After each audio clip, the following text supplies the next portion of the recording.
आदरणीय दत्तामामा भरणे साहेब यांची महाराष्ट्र राज्याचे कृषी मंत्री म्हणून नियुक्ती झाली।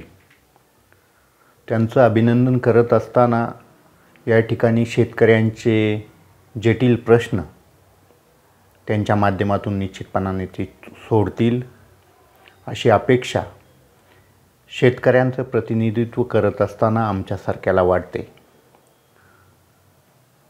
राष्ट्रवादी काँग्रेस पक्षाचे शेतकऱ्यांचे नेते आदरणीय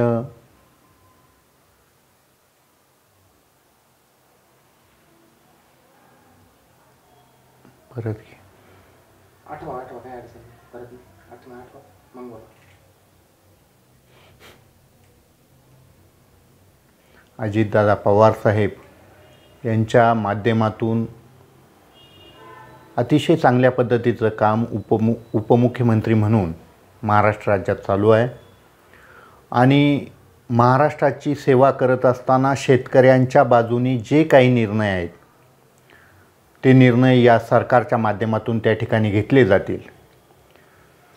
आदरणीय माणिकरावजी कोकाटे साहेब त्या ठिकाणी वादग्रस्त विधानामध्ये अटकले आणि अटकले म्हणण्यापेक्षा त्यांना कुठेतरी अटकवण्यात आलं।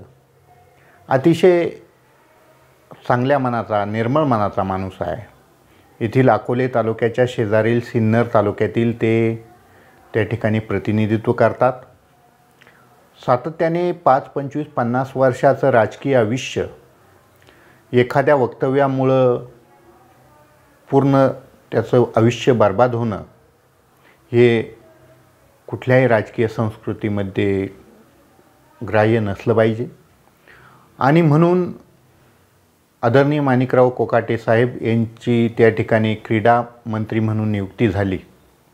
त्यांचंही अभिनंदन। परंतु दत्तामामा भरणे हे अतिशय ग्राउंडचा माणूस आहे। त्या ठिकाणी इंदापूर या त्यांच्या मतदारसंघामध्ये अतिशय चांगलं काम त्यांचं आहे।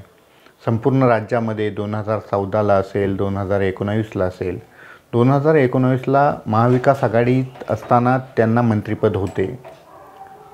BCom पर्यंतचं शिक्षण त्या माणसाचं झालेलं आहे। माणिकराव कोकाटे साहेबांचंही शिक्षण BSc करून त्यांनी LLB चांगल्या पद्धतीची वकिली अशी माणसं जे महाराष्ट्राचं त्या ठिकाणी अतिशय चांगल्या पद्धतीनं काम ही लोक करतायत। परंतु एखाद्या वक्तव्यामुळं एखाद्या व्यक्तीचं सार्वजनिक जीवन पूर्ण त्याची वाटच लागली पाहिजे अशी जी भावना जनमानसात आहे ती योग्य नाही आणि म्हणून या ठिकाणी दत्तामामा भरणे हे चांगल्या पद्धतीचं काम शेतकऱ्यांच्या बाजूने चांगले निर्णय त्या ठिकाणी घेतील। महाराष्ट्र राज्यातील शेतकरी अतिशय मेटाकुटीला आलेला आहे। 6 महिने ज्या जून जुलैला जो पावसाळा सुरू होतो, मेमध्येच चालू हंगामामध्ये पाऊस पडला आणि हातातोंडाला आलेला घास शेतकऱ्याचा त्या ठिकाणी ह्या अवकाळी पावसाने हिरावून घेतला। शेतकऱ्यांची भावना शेतकऱ्यांचं प्रतिनिधित्व करत असताना आमच्यासारख्याला त्या ठिकाणी ग्राउंड रिपोर्ट आम्ही सातत्याने घेत असतो। कृषी मंत्री, राज्याचा कृषी मंत्री, देशाचा कृषी मंत्री कोण यापेक्षा शेतकरी हाच मुळात या धोरणामध्ये वंचित राहिलेला आहे। जो शेतकरी राजा आहे तो बेहाल झालेला आहे। शेतकऱ्याला कुणीही वाली राहिलेला नाही अशी अवस्था त्या ठिकाणी झालेली आहे। केंद्रामध्ये सुद्धा शेतकऱ्याच्या बाजूनी काही धोरणं त्या ठिकाणी केंद्र सरकारने घ्यायला पाहिजेत। आम्ही गेली 3 पिढ्या जर आपण जोशी साहेब, शरद जोशी साहेबांपासून तर आता राजू शेट्टी साहेब असतील, कॉम्रेड अजितराव नवले साहेब असतील, शेतकऱ्यांसाठी आत्ताही ज्या मागण्या शरदराव जोशी साहेबांनी त्या ठिकाणी मांडल्या जे मागणं त्यांनी त्यावेळी मागितलं तेच हमीभाव, तेच प्रश्न आणि तेच प्रश्न घेऊन आज ही तिसरी चौथी पिढी आमची त्या ठिकाणी खपते आहे. अशी बेहाल अवस्था शेतकऱ्याची झालेली आहे. शेतकऱ्याला वाली कुणी राहिलेला नाही अशी भावना शेतकऱ्याची झालेली आहे. म्हणून मी या निमित्ताने कृषी मंत्री कोण झालं याच्यापेक्षा केंद्र सरकार आणि राज्य सरकारने मिळून शेतकऱ्यांच्या बाबतीत एक चांगल्या स्वरूपाचा निर्णय त्या ठिकाणी कुठेतरी घेतला पाहिजे. आदरणीय महाराष्ट्राचे मुख्यमंत्री देवेंद्रजी फडणवीस साहेब असतील किंवा देशाचे पंतप्रधान संपूर्ण देशामध्ये अतिशय चांगल्या पद्धतीचा नावलौकिक मोदी साहेबांनी त्या ठिकाणी मिळवलेला आहे. एका बाजूला शेतकरी त्या ठिकाणी केंद्रबिंदू मानला पाहिजे, दुसऱ्या बाजूला धर्म आणि या सर्व गोष्टी त्या बाबतीत चांगलं काम झालं पाहिजे.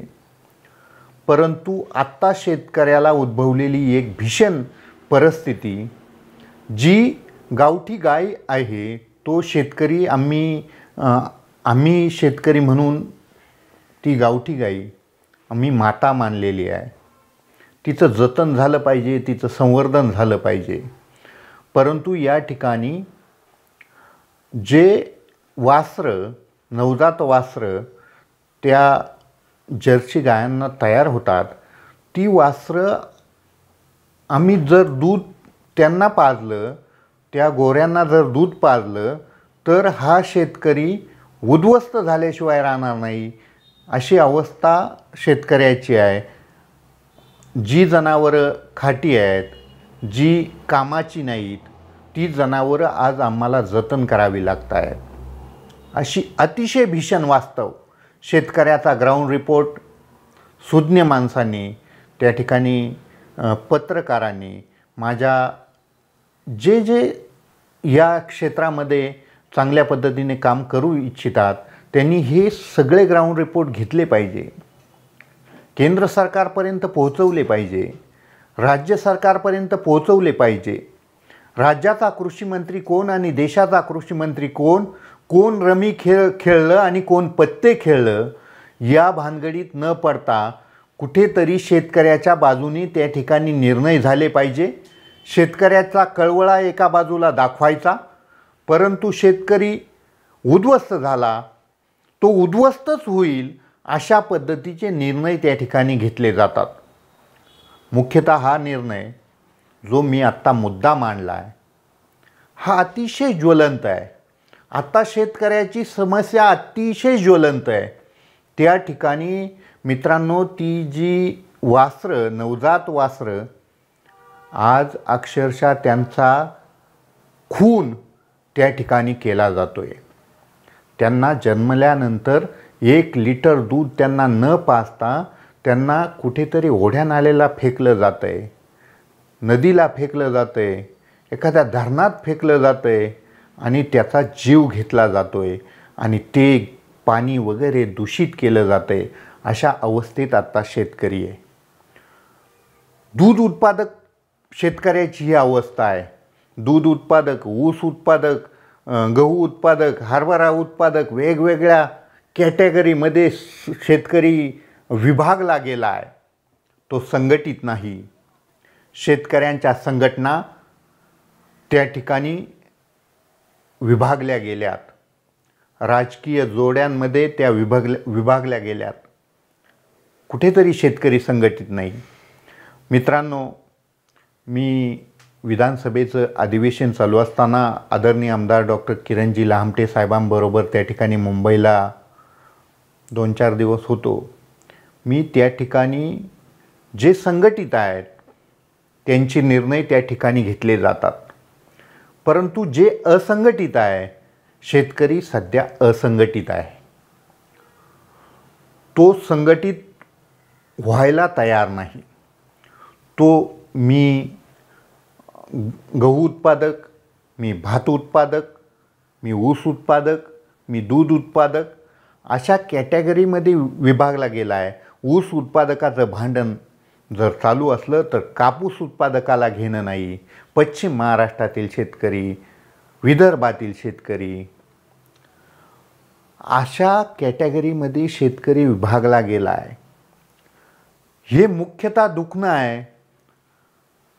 देशाचा कृषी मंत्री कोण आणि राज्याचा कृषी मंत्री कोण याचं भांडण भांडण्यापेक्षा त्यांनी त्यांच्या जागी निर्णय घेतले पाहिजे.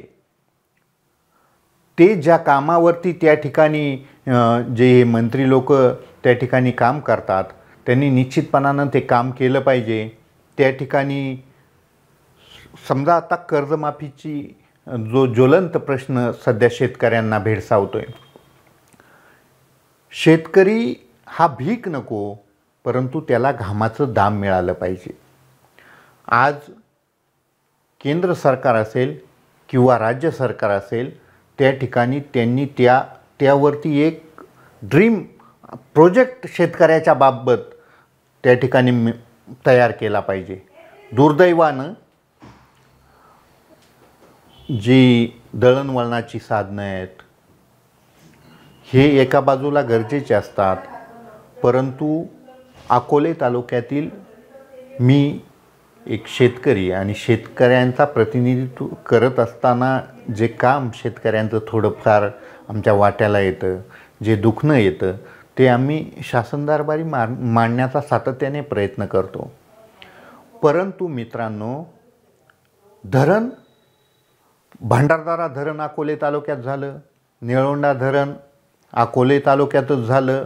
या ठिकाणी माझ्या काळ्या आईचे छन्न विच्छिन्न करत त्या ठिकाणी उच्चस्तरीय कॅनॉल, खालचा कॅनॉल, डावा कॅनॉल, उजवा कॅनॉल इतके सर्व कॅनॉल जात असताना आज शेतकऱ्याची अवस्था अकोले तालुक्यातील अशी झालेली आहे की त्याला वाली कुणी राहिलेला नाही.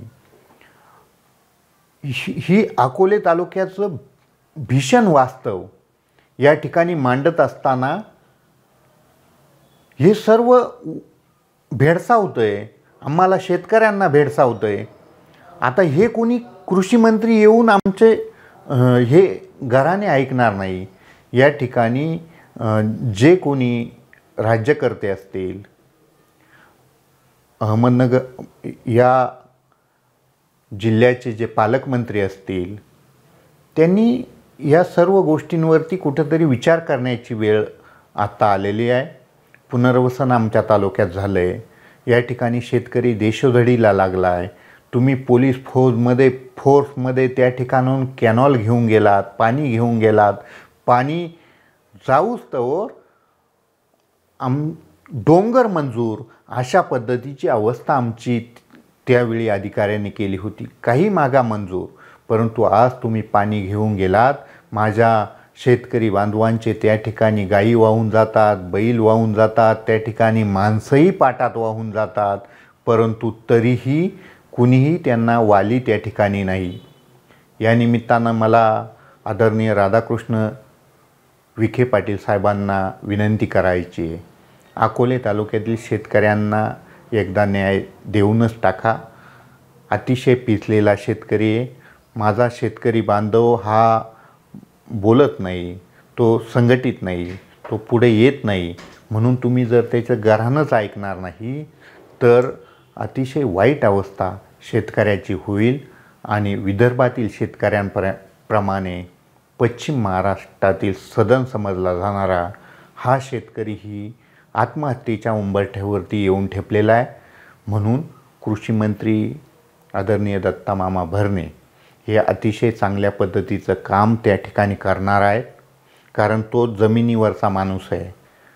त्यांना जमिनीतले आणि शेती क्षेत्रातील सर्व अनुभव आहेत. त्यांच्या पाठीशी आदरणीय उपमुख्यमंत्री शेतकऱ्यांचे नेते अजितदादा पवारसाहेब त्या ठिकाणी भक्कमपणाने पाठीशी आहेत. या निमित्ताने मी कृषी मंत्री साहेबांना एवढीच विनंती करतो की शेतकऱ्यांचा ग्राउंड रिपोर्ट त्या ठिकाणी महाराष्ट्र राज्याच्या त्या पटलावरती आपण ठेवावा आणि शेतकऱ्याला कुठेतरी न्याय देण्यासाठी कर्जमाफी हा एक ज्वलंत मुद्दा समोर आलेला आहे, परंतु कर्जमुक्तीच केली पाहिजे, त्याला कर्जच झालं नाही पाहिजे, अशी कुठेतरी व्यवस्था निर्माण करावी ही राज्यकर्त्यांना विनंती करत असताना दत्तामामा भरणे हे अतिशय चांगल्या पद्धतीचं काम त्या ठिकाणी करतील. आदरणीय कोकाटे साहेबही वाईट होते असं आम्हाला म्हणायचं नाही. त्यांनी अतिशय चांगल्या पद्धतीचे निर्णय त्या ठिकाणी घेतलेले आहेत. अतिशय शेतकऱ्यांच्या बाजूचे, शेतकऱ्यांच्या पोरांच्या बाजूचे एक एक निर्णय मी त्यांच्या काळातील आत्ता सांगू शकतो, परंतु तेवढा वेळ या बाईटमध्ये आत्ता नसेल, म्हणून मी त्यांचे निर्णय वाचून दाखवत नाही. परंतु अतिशय चांगला माणूस, अतिशय निर्मळ मनाचा माणूस, परंतु एखाद्या गोष्टीवरून त्याचं वाटच लागली पाहिजे, एखाद्या नेता संपलाच पाहिजे असं माध्यमांनीही वागू नये. कुठल्याही माणसाचं एक वैयक्तिक आयुष्य तो तिथपर्यंत येण्यासाठी किती खस्ता त्यांनी खाल्लेले असतात. आणि म्हणून आदरणीय अजितदादा पवारसाहेबांचंही आभार मानतो. त्यांनी कोकाटे साहेबांनाही न्याय दिलेला आहे. ते त्या ठिकाणी क्रीडा मंत्री त्या ठिकाणी झालेले आहेत. दत्तामामा भरणे आणि आदरणीय कोकाटे साहेबांना शुभेच्छा देत असताना माझा शेतकरी हा कुठेतरी मुख्य प्रवाहात यावा म्हणून राज्यकर्त्यांनी काम करावं ही विनंती या निमित्ताने करतो आणि थांबतो. जय हिंद, जय महाराष्ट्र. आदरणीय कोकाटे साहेब हे अकोले तालुक्यातील शेजारील सिन्नर तालुक्यातील त्या ठिकाणी सिन्नर मतदारसंघातील प्रतिनिधित्व करणारे आमचे चांगले मित्र आहेत. त्या ठिकाणी याआधीचेही काही कृषी मंत्री झाले, जसं की दादाजी भुसेसाहेब असतील. कृषी मंत्री म्हणून आपल्या शेजारी संगमनेर तालुक्यातील बाळासाहेब थोरात साहेबांनी काही काळ अतिशय चांगल्या स्वरूपाचं काम या ठिकाणी केलेलं आहे. कुठलाही माणूस वाईट नसतो, कुठलाही मंत्र्याचं काम वाईट नसतं. आदरणीय माणिकराव कोकाटे साहेबांचं काम हेच त्यांच्या स्थानिक पातळीवरतीही चांगलंच आहे. राज्य लेवलला कुठेतरी पराचा कावळा करायचा आणि त्या माणसाचं सार्वजनिक जीवन उद्ध्वस्त करायचं असं काम कुणीही करू नये. माणिकराव कोकाटे साहेबांचं कामही चांगलं होतं. दत्तामामा भरणे यांचंही काम चांगलं आहे. ते याआधी मंत्री म्हणून आम्ही पाहिलेले आहेत आणि आत्ताही ते मंत्री होतेच, परंतु कृषी मंत्री या पदाला न्याय देतील अशी भावना आमची आहे. माणिकराव कोकाटे विधान भवनामध्ये रमी खेळताना दिसतात, मी तेच सांगतोय, एखादी गोष्ट त्यांनी त्या सभागृहात या अशा गोष्टी झाल्या नाही पाहिजेत. तेच सखोल मला काही माहिती नाही किंवा त्याचा काही निकाल लागला आहे की कुणी त्यांना खरंच ते खेळत होते की पराचा कावळा झाला आहे, हे मला त्या खोलात मी गेलेलो नाही. परंतु सार्वजनिक जीवनात काम करत असताना एखाद्या माणसाचं सार्वजनिक जीवन उद्ध्वस्त करण्याचा अधिकार आपल्याला नाही. त्यांनाही वैयक्तिक आयुष्य असतं, परंतु त्या सभागृहामध्ये रमी जर एखादा माणूस खेळत असेल तर ते चुकीचं आहे. परंतु आदरणीय अतिशय उच्च विद्याविभूषित कोकाटे साहेब आहे, त्यांच्या संपर्कात आम्ही काही काळ राहिलेलो आहे. ते असं करतील असं मला वाटत नाही. कोकाटे साहेबांनी असं विधान केलं होतं का साखरपुडे तुम्ही करतात?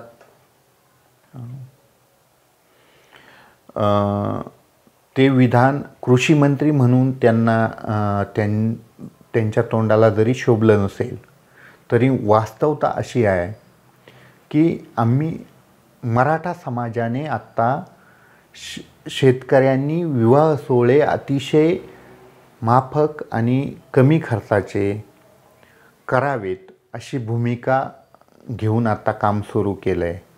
मध्ये आचारसंहिता आणली असं आम्हाला ऐकिवात आहे. मग समजा खरंच शेतकऱ्यांनी आपल्या मुलीबाळींची लग्न ही साधी फार साधी नाही, परंतु कर्जबाजारीपणा, लाखो रुपये कर्ज डोक्यावरती घेऊन, शिरावरती घेऊन आणि मग तो बडेजाव करणं योग्य नाही. आणि म्हणून तो माणूस त्या ठिकाणी माणिकराव कोकाटे साहेब प्रामाणिकपणे 4-2 शेतकऱ्यांमध्ये, ते त्याच सिन्नर तालुक्यात, तेथीलच त्यांचे मित्रपरिवार, त्यांचा शेतकरी बांधव ते सगळे होते. आणि जसं ते एखाद्या मंत्री म्हणून त्यांना जरी ते अशोभनीय असलं तरी वैयक्तिक पातळीवरती असं बोलणं चालू असताना कोणीतरी एखाद्याला उद्ध्वस्त करण्याच्या भावनेतून त्या ठिकाणी असं काम केलं नाही पाहिजे. परंतु ते मंत्री म्हणून हे वाक्य अशोभनीय आहे. आमदार लामटे मग अकोल्यातील शेतकऱ्यांना काय न्याय देत नाही? अकोले तालुक्यातील शेतकऱ्यांना आमदार डॉक्टर किरण लहामटे साहेबांनी जितक्या मोठ्या स्वरूपात न्याय दिला तितका न्याय कुणीही आजपर्यंतच्या 50 वर्षामध्ये कुणीही दिलेला नाही. परंतु दुसऱ्या बाजूला अकोले तालुक्यातील, अकोले मतदारसंघातील शेतकऱ्यांना न्याय देत असताना त्यांच्यावरती खालील काही लोकांची नाराजी कित्येक वेळेला आलेली आहे, ती त्यांनी पत्करलेली आहे. परंतु तरीही न्याय देण्याचा कसोशीनं प्रयत्न केलेला आहे. आपण पिंपळगाव खान धरणाच्या पाणी प्रश्नाच्या बाबतीत पाहिलं असेल, आदरणीय सीताराम पाटील गायकर साहेब असतील, आज ते आजारी आहेत, परंतु रात्रभर यांनी पाण्याची राखणदारी ह्या लोकांनी केलेली आहे. आमदार डॉक्टर किरण लहामटे साहेबांनी पण केलेली आहे.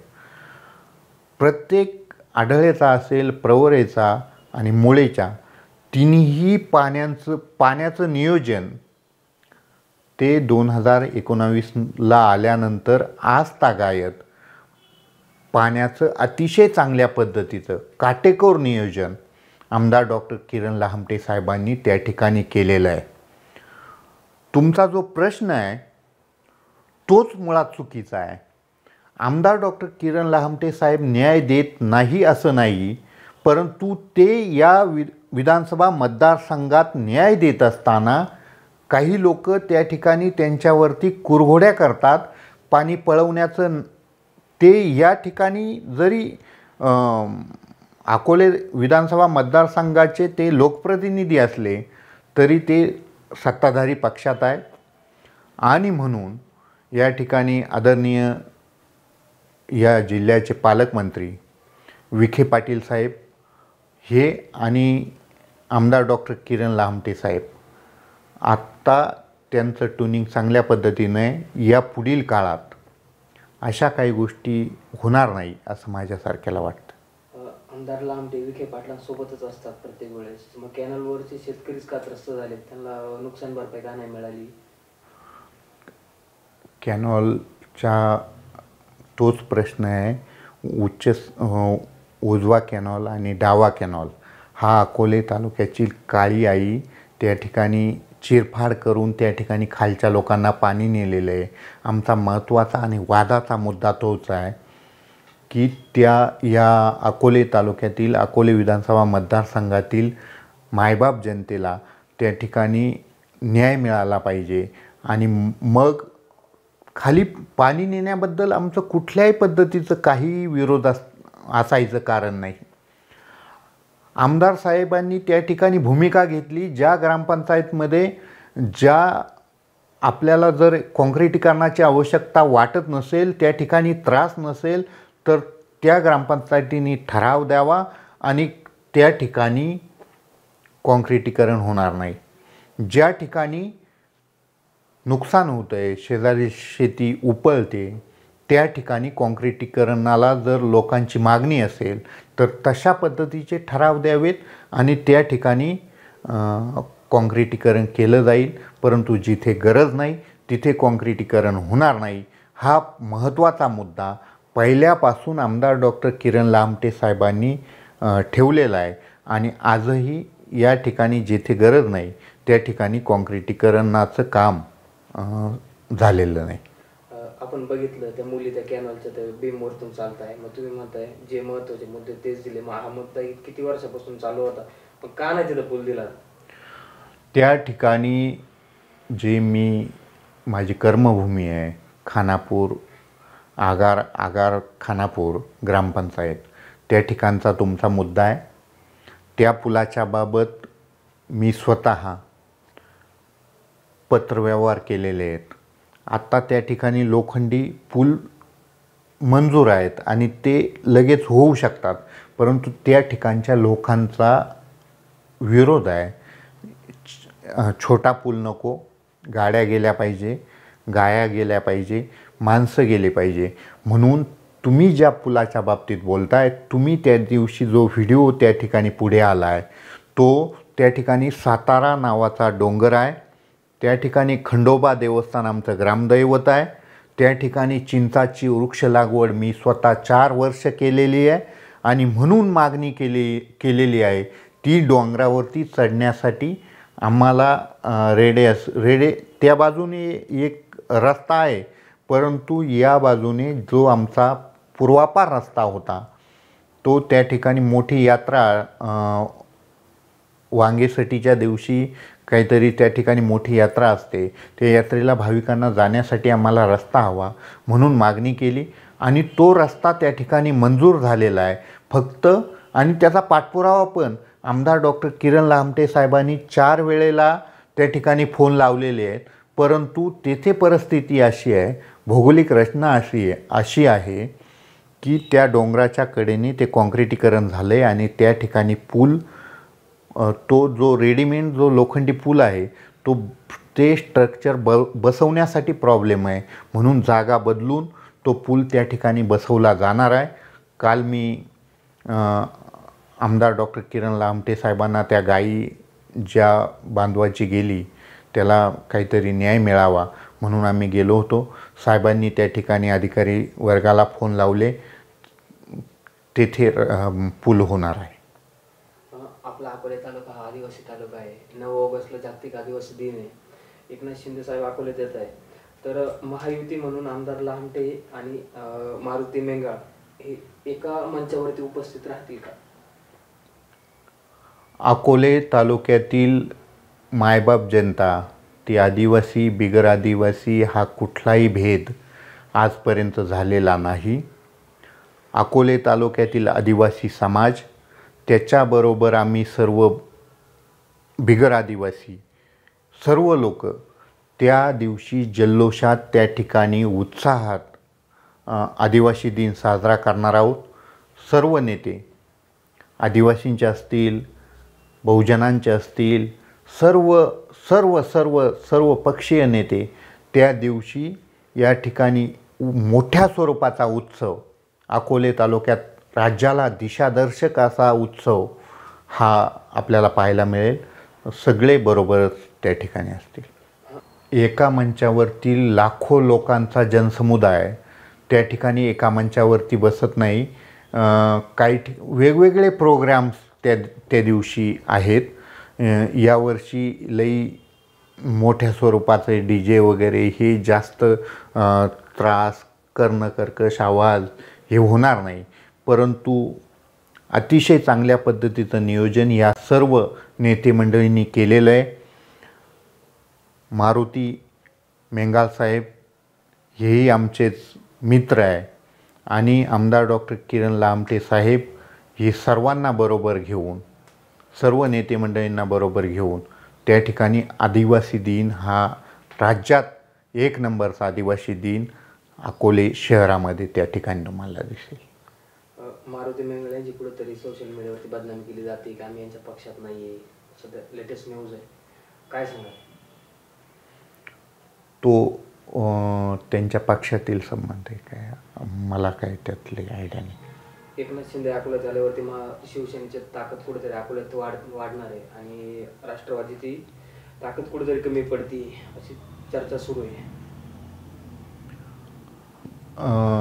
एकनाथ शिंदे साहेब अतिशय दिलदार मनाचा माणूस आहे. गोरगरिबांना आजपर्यंत मदत केलेली आहे.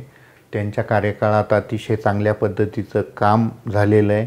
मुख्यमंत्री लाडकी बहीण योजना आदरणीय देवेंद्रजी फडणवीस साहेब असतील, अजितदादा पवार साहेब असतील, शिंदे साहेब असतील, या सर्वांनी अतिशय चांगल्या पद्धतीचं काम राज्य शासनामध्ये केलेलं आहे. आदरणीय शिंदे साहेब अकोल्यात आल्यानंतर आम्हाला आनंदच होईल आणि एक चांगल्या पद्धतीचा आदिवासी दिन या ठिकाणी साजरा होईल. दीपक पत्नींना तुम्ही उपतालुका प्रमुख केलं आहे, मात्र तेच त्यांचेच मित्र तुळशीराम कातोरे हे आमदार लहानटेंच्या विरोधात होते. आता त्यांचेच एकत्र फोटो एका बॅनरवर दिसत आहे तालुक्यात, याच्याबाबत काय? शेतकऱ्यांचं प्रतिनिधित्व करत असताना या संपूर्ण राजकीय जे कोणी राजकीय लोक त्या जागी नेमलेले असतील किंवा आदरणीय डॉक्टर किरण लामटे साहेब हे अतिशय चांगल्या पद्धतीचं काम त्या ठिकाणी करत असताना ते त्या ठिकाणी या सर्व गोष्टींचं उत्तरं त्या ठिकाणी आमचे वरिष्ठ लोक देतील. मी एक शेतकऱ्यांचा प्रश्न आणि शेतकरी कृषी मंत्री दत्तामामा झाले, आनंद झाला म्हणून या बाईटसाठी उपस्थित आहे. राष्ट्रवादी असेल, शिवसेना असेल, त्या ठिकाणी भाजप असेल, हे सर्व एकत्र आहेत. मूठ त्यांची बांधलेली आहे आणि ते प्रश्न हे ती लोक मोठी लोक आमची देतील. आमच्यासारखे सामान्य कार्यकर्ते हे प्रश्नाची उत्तरं देण्यासाठी बांधील नाही. मध्यंतरी सोशल मीडियावरती तुम्ही आणि काही पत्रकारांमध्ये काहीतरी वाद चालू होते, ते वाद आता कुठेतरी शांत झाले. नेमके ते वादाचं कारण काय होतं? तुम्ही एक पत्रकार आहात आणि एक कार्यकर्ता आणि पत्रकार हे एक घट्ट नातं त्या ठिकाणी असतं. काही गैरसमजातून काही गोष्टी होत असतात, परंतु पत्रकार हा जो तिसरा डोळा आहे त्या ठिकाणी त्यांनी या अशा गोष्टींवरती ज्या समाजात घडतात, वाईट प्रवृत्ती असतील, वाईट प्रथा असतील किंवा शेतकऱ्यांच्या व्यथावेदना असतील, या सगळीकडे लक्ष देण्याऐवजी अशा वैयक्तिक पातळीवरती कुरघोड्या केल्या नाही पाहिजे. आणि ते आमचं आपसातील वैयक्तिक फेसबुकवरती झालेलं फेसबुक युद्ध आत्ता आम्ही शमवलेलं आहे. त्या युद्धात असं झालं होतं की तुम्ही कारखान्यावर काहीतरी डिवचाढवच केली होती, दारूचा विषयामध्ये निघालेला होता. दारूबंदी च्या विषयी सर्वात प्रथम या ठिकाणी हेरमजी कुलकर्णी साहेब असतील, आदरणीय आमदार डॉक्टर किरणजी लामटे साहेब असतील, या सर्व माणसांनी अकोले तालुक्यातील दारूबंदीच्या बाबतीत किंवा अवैध दारूच्या बाबतीत अतिशय चांगल्या पद्धतीचं काम या ठिकाणी सुरू केलेलं आहे. परंतु मी स्वतः तुम्ही जो मुद्दा मांडू इच्छितात, जे काही लोक मांडतात, या दारूबंदीच्या विषयी पहिली ठिणगी टाकलेला मी माणूस आहे आणि त्या ठिकाणी कुठल्याही म्हणजे ज्याला बेस नाही अशा गोष्टींना उत्तर देण्यासाठी मी बांधील नाही. समोर जे लोक काही आरोप प्रत्यारोप करत असतील किंवा चिखलफेक करत असतील तर त्यांचा तो धंदा आहे. तुम्ही एक आमदार लहानटेंचे कार्यकर्ते आहात, आगामी निवडणुका जवळ आहेत जिल्हा परिषदच्या, कशी तयारी चालू आहे? जिल्हा परिषदेच्या आणि पंचायत समितींच्या निवडणुकांमध्ये आमच्यासारख्या सामान्य तळागाळातील कार्यकर्त्यांनी आमदार डॉक्टर किरण लामटे साहेब सांगतील त्या लोकांचं काम आम्ही त्या ठिकाणी अतिशय नेटानं करणार आहोत. ते जो उमेदवार देतील त्या उमेदवारांचं काम आम्ही नेटाने करू आणि जास्तीत जास्त राष्ट्रवादी काँग्रेस पक्षाचे उमेदवार या ठिकाणी कसे निवडून येतील त्यासाठी प्रयत्न करणार आहोत. साई दृष्टी नेत्रसेवा चष्माघर अकोले शहरातील सर्व अत्याधुनिक सुविधा उपलब्ध असलेले एकमेव अद्ययावत शोरूम म्हणजेच साई दृष्टी नेत्रसेवा चष्माघर. आमच्याकडे Titan, Fastrack, Puma, Oakley, Velocity, CK, Ray Ban, ID, Vogue, Police, Stepper, Scott, Carrera, Tommy Hilfiger, Killer, Crizal, Zeiss, Prime, Bronzer, Yash, Bausch and Lomb, Johnson and Johnson, Alcon आदी कंपन्यांच्या फ्रेम्स, सनग्लासेस, लेन्सेस व contact lenses योग्य दरात उपलब्ध. तसेच Titan company लेन्सेसचे एकमेव अधिकृत विक्रेते. आता अकोल्यात प्रथमच ऑटो मशीनद्वारे चष्म्याची रोबोटिक फिटिंग. प्रोग्रेसिव्ह चष्म्यासाठी डोळ्यांचे व चष्म्याचे अचूक मोजमाप करण्यासाठी जाईस कंपनीचे सॉफ्टवेअर असलेला ऍपल कंपनीचा टॅब. तज्ञ ऑप्टोमेट्रिस्ट कडून कॉम्प्युटरद्वारे डोळ्यांची मोफत तपासणी, डोळ्यांची मायक्रोस्कोपिक तपासणी, काच बिंदूचे अचूक निदान करण्यासाठी डिजिटल टोनोपेनद्वारे डोळ्यांचे इंट्राऑक्युलर प्रेशर मोजणे, पॅकीमीटरद्वारे बुबुळाची जाडी मोजणे, कॉन्टॅक्ट लेन्सेसच्या अचूकतेसाठी कॅरेटोमीटरद्वारे बुबुळाचं मोजमाप करणे आदी अत्याधुनिक सुविधा उपलब्ध असलेले अकोले शहरातील एकमेव चष्माघर. आपल्या अनमोल डोळ्यांच्या समस्येसाठी बिर्ला आय हॉस्पिटल नाशिक यांच्या माध्यमातून तज्ञ डॉक्टर दर गुरुवारी सकाळी 10:30 ते 3:30 पर्यंत साई दृष्टी नेत्रसेवा चष्माघर इथे उपलब्ध राहतील. आमचा पत्ता साई दृष्टी नेत्रसेवा चष्माघर, अकोले बस स्थानकाच्या मागील बाजूस, जय महाराष्ट्र हॉटेलच्या पाठीमागे, अकोले, तालुका अकोले, जिल्हा अहमदनगर. संपर्क 91 36 52 93 93.